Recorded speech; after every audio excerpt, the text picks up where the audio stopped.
Alright folks, how's it going? This is going to be our Advent Calendar Day 4 tank review, I guess if you want to call it that. We're going to be talking about the Senlac today, the Tier 8 Premium British Light Tank, also known as the only good British Light Tank.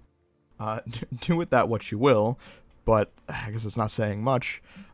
Let's kind of get into the basics.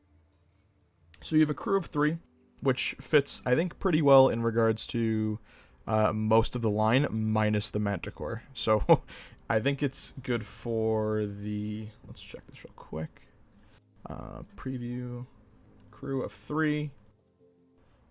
Crew of 3.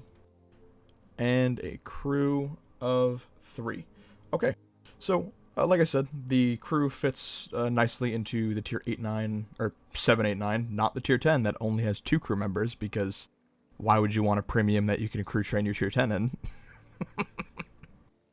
But jokes aside, let's talk about the rest of the tank. So as far as the crew, this is the only Tier 8 light tank I've 3-marked, which is rather impressive considering how bad I am in light tanks. For my crew, I run camo on all, Deadeye because I think it actually works sometimes, which is nice. Situational awareness to pump the view range up.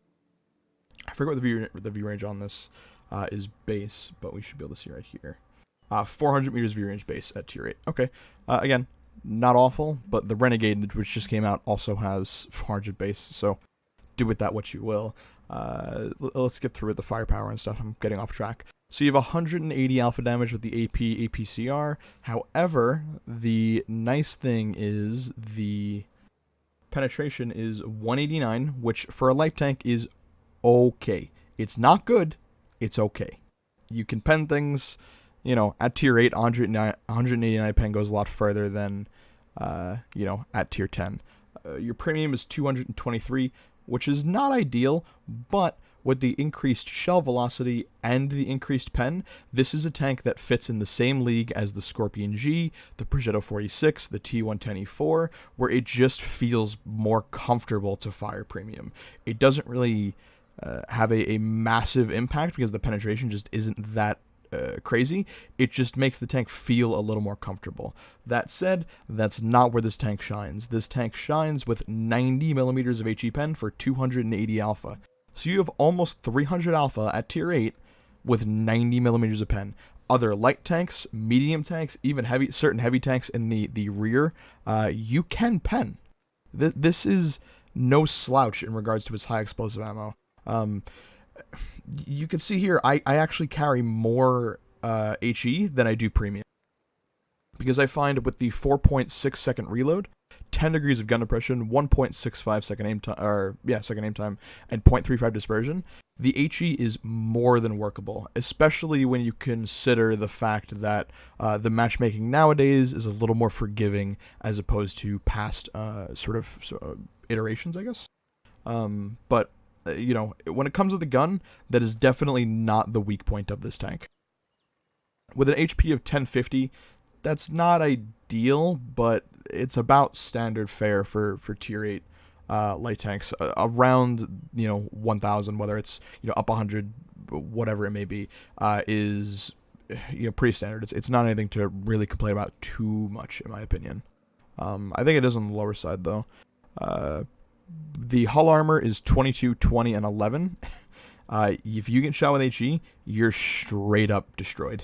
There's nothing you can do.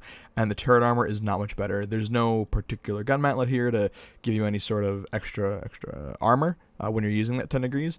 It's, if they look at you, you're going to get penned.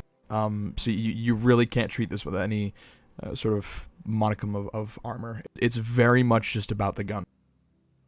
As far as the weight, you know, power to weight or whatever, it's 34.6, which isn't bad. This thing definitely moves around. 65 kilometers an hour top speed, 23 reverse. You can very much kind of peek-a-boom. If you're familiar with like the old school Hellcat, for example, you could play it similar in mechanics as that.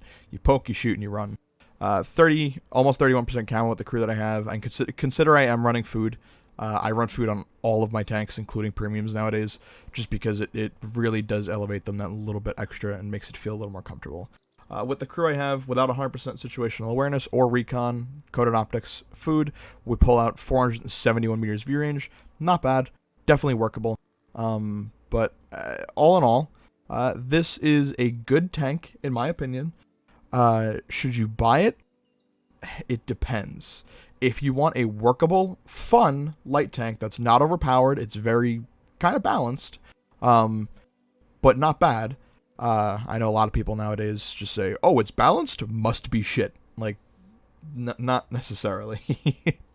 That said, if you are buying it in regards to grinding a crew for the Manticore, keep in mind the Manticore only has 2 crew members, whereas the Senlac only has 3.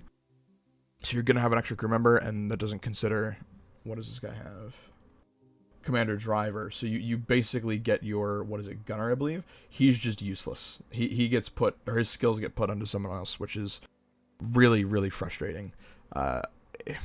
I can't recommend this tank for anything other than, God, how do I even phrase this?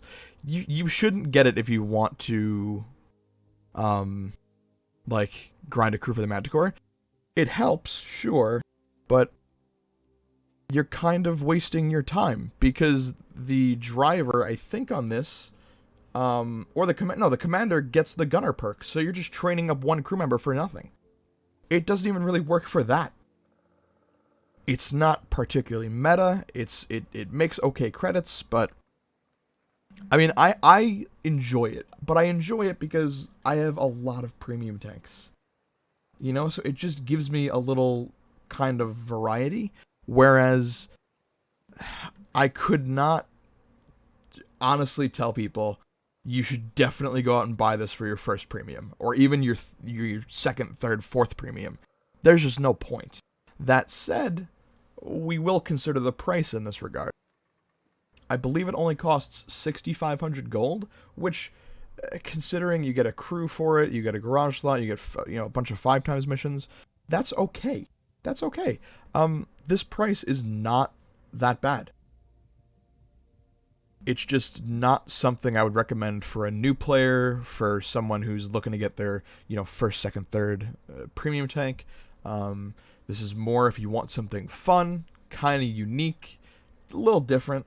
Definitely play this. However, speaking of playing it, let's give this a shot, and we'll continue with the live game portion of these reviews, which people seem to like. Let me know what you prefer. I know you get a lot of people that like seeing just the monster games to kind of see how far, somebody can push a vehicle. But I feel like the live reviews tend to put the tank in a little more perspective, in the realm of, okay, if I buy this right now, what is that going to do for me? What am I going to expect the day that I play? I think it's much more reasonable as far as sort of providing content for review. But NAQ times, by the way. All right. So we're looking at tier 8s on Tundra. So we're fighting an EBR, which is not ideal, an ELC even 90, and an M41D. Okay. So there are a couple of Bulldog variants, and the M4190 GF, the German one, can bully the shit out of you. You'll get in trouble. All right, I'm thinking we're gonna push hill just for. I'm scared of the EBR. I don't think I'm gonna necessarily push up the hill. I'm gonna push to the hill and prepare HE for a quick pen. This was one of a more fun 3-mark that I've done. Again, is the highest tier light tank I've 3-marked. 2-marked plenty, but 3-marking light tanks for me is a particularly difficult sort of task. I have a lot of trouble with it. Alright, we're going to set up right over here and just prepare for a shot on the cross. We have our 10 degrees of gun depression, which allows us to set up here for a nice shot early on. There's a nice pen, 286. That feels really, really nice. He should die, and if he does die, we will push through here, and we'll be set up to go. Nice. There's no artillery to worry about. There are a lot of tank destroyers, many a triangle. Let's pull back and bully the M41D. if he even survives long enough for us to bully him. Another nice kill. Now, we could have done that with AP, but, you know, the high explosive on this is so workable that I just love firing it. We should be unlit now. Let's fire a round out here. Unfortunate, dipped right in the dirt, but the fact that this reloads so quick, we can pop right back out, fire another one, and secure the kill. So, that's definitely not a problem. Let's see. Pantera low. The S1 in the back could be problematic. We're going to load HE again here, and prepare for some side shots. Emphasis on prepare. We might be able to clip one on this guy. No. These. No. What are we doing here? What are we doing here? I want to poke and farm the Pantera, the WZ, so on and so forth. I'm just scared of the S1 back here, because he hasn't moved. There's no way. Now he's moved. Okay, now we can push and do some damage. We should have a free shot here. Nice pen. Keep the HE loaded. Set another one in. Perfect, 306. Just sink one more. Nice oh shit, I missed. I was already prepared to say nice shot. Let's drop some on the Scorp G here with our 10 degrees of gun depression. There should be nobody to our left at the moment. There's our Scorp G. Let's back up. I don't want to risk taking a hit. There's a TS5 in base. We have a rock here for cover. We should be able to keep backing up against the rock and get some shots on the Scorp G. That's the intent, at least. There's one, 252. We should be able to get one more out in a second. No, okay. Now we can load AP for the TS5, just until we flank him. Let's try and make a push here. He's already aiming this way, so let's hook to the left. He just fired. Now we can keep going. Nice shot on the move. Let's load HE because we are going to get behind him, and we should have an easy pen here with 90 millimeters of HE pen. There's one, 289. Should get one more here. There we go. Perfect. Now we're going to go push out the defender and call us a game. This is a pretty typical Senlac game for me. I really, really adore this tank. We're even going to load HE back again. With 90 millimeters of pen, you can afford to do that. We should have side shots on the Progetto, the Alpine Tiger, the Even 90, the M4. That'll all pen with our high explosive.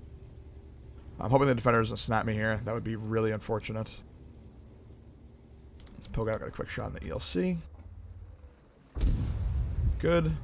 There's a Progetto. We're in trouble now. I purposely tracked him. Even if I take one more hit, that's fine. But now if the Alpine Tiger wants to send a shot in here, I'm in trouble. One more shot. GG. 2,900 damage in an all-tier 8 game. This is one of the better games I've had doing these reviews, but this overall felt pretty comfortable.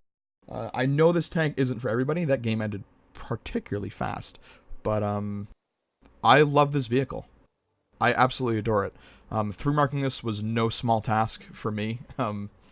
But as far as, if I could say that 10 more times, we destroyed the enemy team. They had no chance. It's just, this game ended very, very quickly. As you can see, we did plenty of critical damage. The TS5, we knocked an engine out. The WZ, we knocked an engine out, started a fire. We killed the EBR's gunner. The Even 90, we knocked out his ammo rack. The M41D, turret as well. This tank makes nice credits for me because I didn't have to fire a lot of premium. That said, there is a mission here. We still would have made a pretty hefty profit considering, you know, what we did. I didn't fire a single premium round, I don't believe. I just fired AP and HE. Cool. 5,000 free XP. I'll take that. You know, this is the Senlac. Pretty standard. It can be fun, but I wouldn't recommend it as a first-time premium or even an early premium. There are better tanks, such as the Carnarvon Action X, the Defender, which whenever that comes out, the T-44-100 if you can get that, the LT-432, the Scorpion G, the Low even if you want tech tree stuff, the Renegade, which is out right now, I love. The Super Pershing is not bad at all. I know a lot of people kind of shit talk it nowadays, but I think it's quite good. The Even 90 is a lot of fun. The EBR is, well, I'm sure plenty of people know the EBR is just insanity. I love this tank. I know it's not for everybody, but, you know, I like it. If you have any criticisms about this review, please let me know in the comments, and I'll try and improve it for next time. So far, people seem to be receptive to it, but if there's any concerns, complaints, I'd love to hear them. I'm always trying to improve. If you guys want to see this played live, I will be playing it tonight on stream for a little bit. We'll just throw some games in there every now and then, but that encompasses the review. Thank you guys. Hopefully you enjoyed. Nice little short one, 15 minutes. TLDR, I wouldn't get it early, but if you want a fun balance premium, get it. That's all, folks. Thanks again, and I'll see you either on the stream or next time. Have a good one.